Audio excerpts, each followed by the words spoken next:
Madam Deputy Speaker, and I want to speak today about small businesses and to put on the record how very well received the small business reforms that the government announced in the recent budget have been, particularly in my electorate of Macpherson on the southern Gold Coast.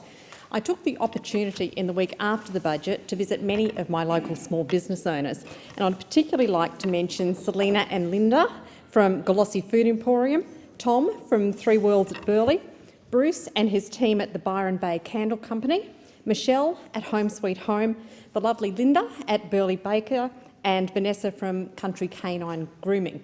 Now, each of those small businesses, and that's just a few of the businesses that I've spoken to recently, they were all buoyed by the fact that small business is at the heart of this budget.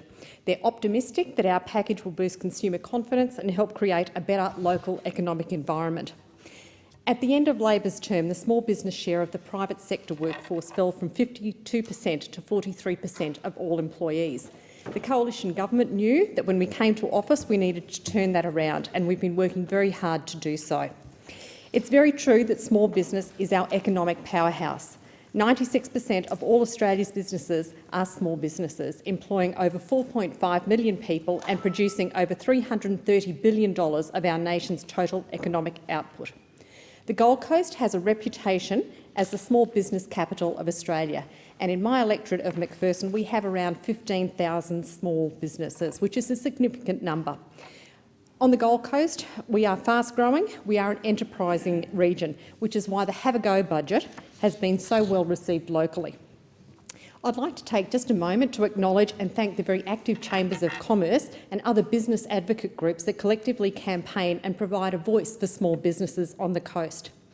The Gold Coast Central Chamber of Commerce, headed by Peter Yarrett, the Creek Chamber of Commerce with President Hilary Jacobs, the Mudgeeraba Chamber of Commerce with John Forrester as President, and the Southern Gold Coast Chamber of Commerce headed by Gail O'Neill. We also have some very committed local advocacy groups, including Connecting Southern Gold Coast, headed by CEO Peter Doggett, the Business League, headed by Ed and Beck Plant, and the newly formed Robina Business Alliance, chaired by Nick Roan. We announced when we came to office that Australia is once again open for business, and we've set out to create the right settings for business to grow and thrive.